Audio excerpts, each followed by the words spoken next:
범죄 사건을 전문가의 눈으로 새롭게 분석합니다. 사건의 재현 시간이죠. 함께해 주실 분 한국형사정책연구원 승재현 연구위원 오늘도 스튜디오에 나와 있습니다. 어서 오세요. 네, 안녕하십니까. 네, 오늘 사건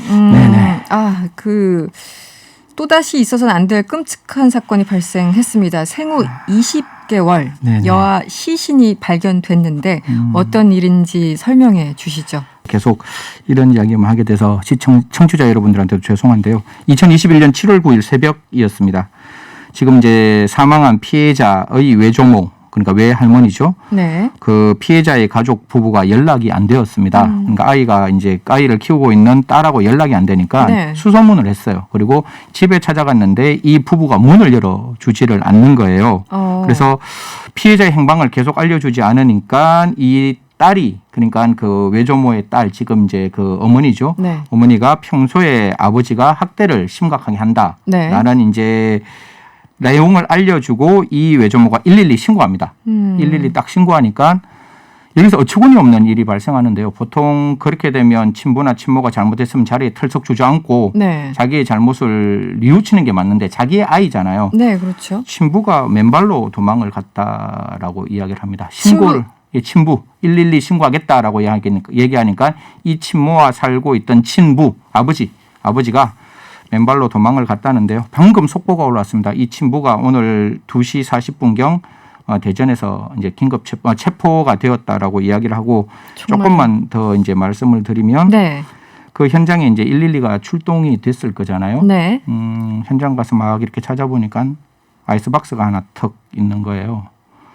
그래서 아이스박스 안에 이제 열어보니까 지금 20개월 된 아이가 진짜 처참한 모습으로 굉장히 상흔이 많은 모습이라고 그냥 제가 줄여서 말씀을 드릴게요. 네. 상흔이 많은 모습으로 한 3주 정도 지난 상태로 발견이 되어서 아버지는 도망갔으니까 네. 아버지는 이제 그 당시에 못 잡고 어머니를 이제 긴급 체포를 하게 되는 거죠. 그래서 2021년 7월 11일 날 대전지방법원에서 이 친모에 대해서는 구속영장을 발부했습니다. 죄명은 사체유기로 네. 그다음에 했고 지금 이제 아버지 사체유기로 구속영장이 발부됐고 아버지는 이게 딱 보더라도 조금 굉장히 이렇게 아이의 상태가 되게 안 좋았는가 봐요. 그래서 보통은 아동학대치사로 가야 되는데 아동학대 살인으로 치사가 아니라 살인으로 갔다. 살인으로 체포영장이 발부된 상태에서 오늘 체포되었다라고 이야기합니다. 두 명 다, 그러니까 친모, 친부 모두 20대군요. 네. 지금 지난 9일 외할머니의 신고를 받고 출동한 경찰에 의해서 집 화장실에서 피해 아동의 주검이 발견됐다고 말씀을 주셨는데 이 피해 아동의 외할머니는 지난달 중순부터 이제 딸로부터 그러니까 그 친모로부터 그 딸에게 그러니까 키우기가 어려우면 우리가 키우겠다 이런 얘기를 했다고 그러니까 키우기가 어렵다는 얘기를 들었겠죠 당연히 이제 딸로부터. 예. 그래서 본인이 할머니가 내가 키울게라고 얘기를 했다고 하는데 그 이후에도 계속 아이가 같이 그냥 부모랑 있었던 것 같아요. 저도 이게 아직 경찰에서 이걸 공개 수사를 할지 앞에 있는 내용을 정확히 말씀을 안 해줘서 말을 안 해서 잘 모르겠지만 한 두 가지 정도를 생각해 볼 수가 있을 것 같아요. 일단 그 친모하고 친부 관계를 저는 조금 내면적으로 잘 들여다봐야 된다라고 생각합니다. 그러니까 네.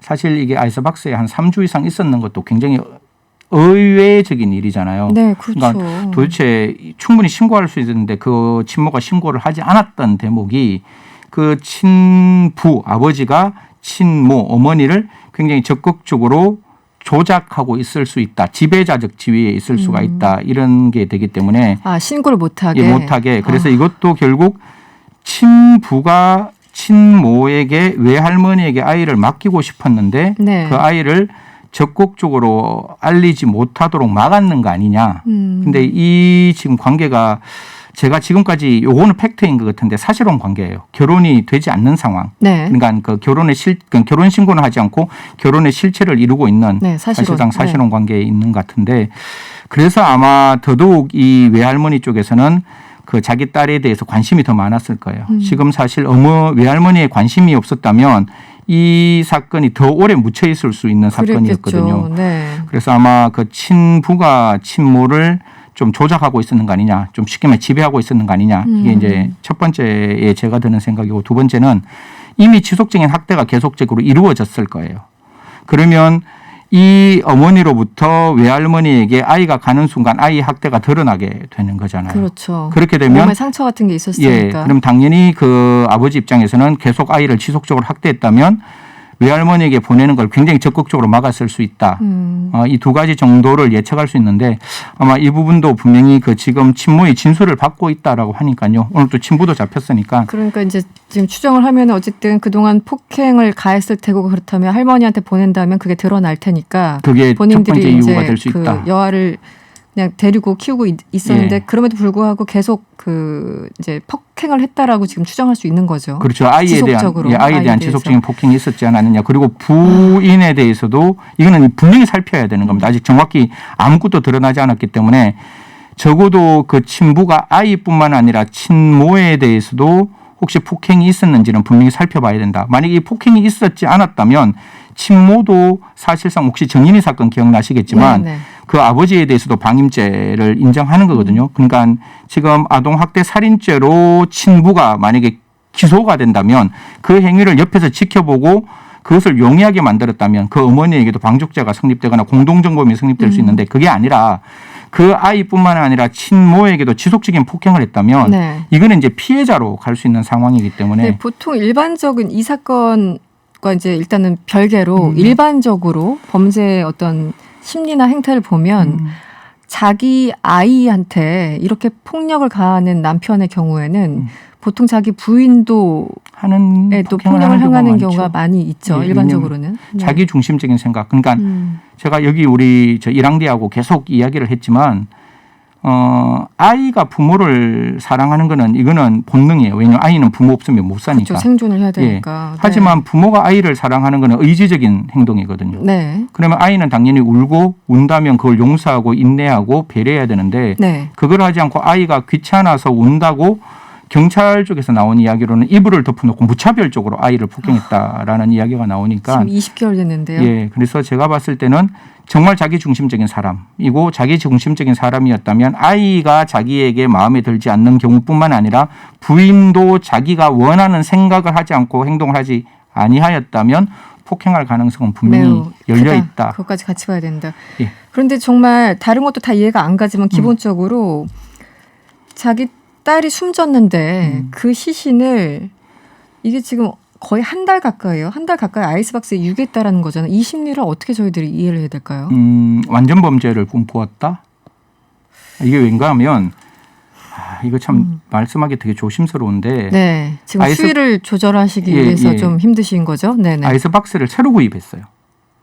이 기존에 보통 특정한 사건이 발생하면 그 사체를 숨기기 위한, 은닉하기 위한 집에 있는 어떤 네네. 물건을 생각하는데 보통 뭐 캐리어 같은 거 이런 네네. 가방을 많이 생각하는데 과거 사건에서 많이 등장했었죠. 이거는 이제 20개월 아이를 살해했다고 쳐요. 지금 경찰이 이야기를 했으니까 살해하고 난 다음에 아이를 어디에 유기를 해야 되는데 유기할 장소가 없으니까 아이스박스를 새로 샀다라고 이야기를 하고 그럼 아이스박스를 새로 사고 난 다음에 3주 동안 그거를 계속 갖고 있었다면 어느 순간에 그걸 갖고 나갈 시점을 파악을 했을 거잖아요. 네. 왜냐하면 새로 샀으니까 그건 딱 들고 나가기 좋은 거니까 여름에. 그랬겠죠. 네. 그럼 바깥에 나가서 어디에 딱 이렇게 숨기면 그건 이제 은닉이 되고 네네. 이 다음부터 제가 굉장히 수위 조절 좀 하고 싶은데 이게 혹시나 범죄 수법을 말씀드릴까 싶어서 다른 장소에 아이가 가서 아이가 실종됐다 이래버리면 사실 이거 완전 범죄 될 수 있는 거거든요. 그런 것도 다 고려했을 가능성이 있다. 그래서 저는 제가 봤을 때는 완전 범죄를 꿈꾸지 않았나라는 생각을 조심스럽게 하게 되는 거죠. 지금 경찰이 이제 국가수로부터 시신 부검 결과를 받을 예정이다라고 밝혔는데요.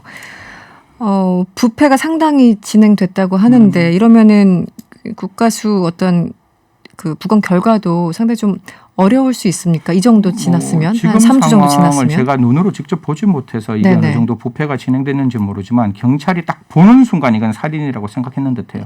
그 정도로 굉장히 이렇게 아까도 말씀드렸다시피 이해할 수 없는 상황. 그러니까 뭐 많은 골절과 그다음에 많은 출혈이 눈에 보였기 때문에 이거는 그냥 아이를 실수해서 사망에 이르게 했는 게 아니라 미필적 고의에 의한 살인이다. 전문가들이 보기에는 보기에는 그렇게 했고 그런 과정이라면 이제 부검을 하는 게 원주 이거 본청에서 부검한다 그러거든요. 네. 그러면 부검하면 분명히 그 아이의 사망의 원인이 외력에 의한 힘이 어느 정도 가해져서 이러한 어떤 사망이 이르게 됐는지 또 뿐만 아니라 과거로부터 계속적인 지속적인 폭행이 있어 왔는지 학대가 있어 왔는지는 확인할 수 있다는 말씀드리겠습니다. 사실 이런 사건들은 특히 이제 아이 같은 경우는 부모가 절대적이기 때문에 뭐 신고하기도 어렵고 여러 가지 이제 환경이 제약이 많습니다. 그렇다면 이제 외부에서 인지해야 되는데 이런 경우 아이가 많이 울었을 거잖아요. 네. 그렇다면은 이제 뭐 주변 환경이 어떤지 모르겠지만 저도 네, 외부에서 사람들이 알 수 있. 저도 그것 때문에 뭔가 주위 소리를 듣지 사람들이 않았을까. 그런 걸 이제 들었고 사실 우는 걸 가지고 막상 또 신고를 하려면 잘 안 할 수도 있는 또 부분들. 너무 애기니까 그냥 우나보다 예, 이렇게 우나보다 그렇게 말씀드렸는데 제가 이 환경을 잘 몰라서 어떤 게 다세대인지 다주택인지를 몰라서 네. 다만 주위 분들도 그런 어떤 아이 우는 소리는 많이 들었다라고 이야기가 나오네요. 알겠습니다. 어쨌든 그 경찰 이후에 발표가 있을 예. 테니까 그때 또 얘기를 하도록 하고요. 예. 1797번님 아들 셋 키운 아빠인데요. 속에서 미친 듯이 화가 올라오네요. 맞습니다. 사랑만 줘도 부족한데 아이의 두려움이 얼마나 컸을까요? 정말 안타깝습니다. 이렇게 문자를 주셨습니다. 네, 알겠습니다. 오늘 인터뷰는 여기서 마무리를 할게요. 네네. 지금까지 한국형사정책연구원의 승재현 연구위원과 함께했습니다. 오늘 고맙습니다. 네, 고맙습니다.